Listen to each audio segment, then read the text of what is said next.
যখন প্রচণ্ড বিস্ফোরণ, গোলাগুলি, বিশাল আকারের কোরিওগ্রাফ ও বিস্ফোরক অ্যাকশন সিকোয়েন্সের কথা আসে, তখন হলিউডের দুই জনপ্রিয় spy thriller franchise mission impossible ও জেমস বন্ড উভয় সিনেমাই চোখের সামনে ভাসে।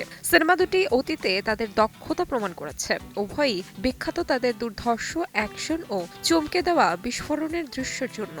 কিন্তু প্রশ্ন, সিনেমার ইতিহাসে সবচেয়ে বড় বিস্ফোরণ হয়েছে কোন সিনেমায়? টম ক্রুজ অভিনীত মিশন ইম্পসিবল নাকি ড্যানিয়েল ক্রেগ অভিনীত জেমস বন্ড?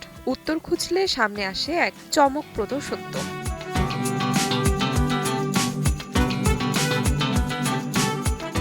অ্যাকশন ঘরানার এই দুটি ফ্র্যাঞ্চাইজির একটিও নয়, বরং তুলনা বিচারে ড্যানিয়েল ক্রেগের স্পেক্টার দখলে রয়েছে বিশ্বের সবচেয়ে বড় বিস্ফোরণের রেকর্ড। এটি জেমস বন্ড সিরিজের ২৪তম সিনেমা। সিবিআরের একটি প্রতিবেদন অনুসারে এ সিনেমার একটি অ্যাকশন দৃশ্যে যখন জেমস বন্ড এবং ম্যাডেলিন সোয়ান ব্লেনফ্রেন্ডের ঘাঁটি থেকে পালিয়ে যান, তখন তারা পুরো মাটি উড়িয়ে দেন। এতে ৮,৪১৮ লিটার কেরোসিন খরচ হচ্ছিল। সিনেমার ইতিহাসে যেটি সবচেয়ে বড় পর্দার বিস্ফোরণ।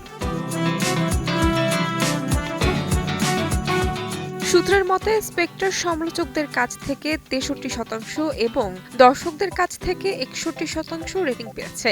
আইএমডিবিতে সিনেমাটির ব্যবহারকারী রেটিং ৬.৮ থেকে ১০। এটি সেরা রেটেড বন্ড সিনেমা নয়, তবে এটি এখনও অ্যাকশন মুভি প্রেমী এবং ফ্র্যাঞ্চাইজি ভক্তদের জন্য অবশ্যই দেখার মতো। তাছাড়া স্পেক্টারের theme song, writing's on the wall সেরা মৌলিক গান বিভাগে অস্কার পুরস্কার এবং গোল্ড গ্লোব পুরস্কার পেয়েছেন। এদিকে টম ক্রুজের মিশন ইম্পসিবল সিরিজের নতুন সিনেমা দ্য ফাইনাল রেকনিং বিশ্বব্যাপী মুক্তি পেয়েছে ২১ মে। তাহমিনা তন্নি, সময় সংবাদ।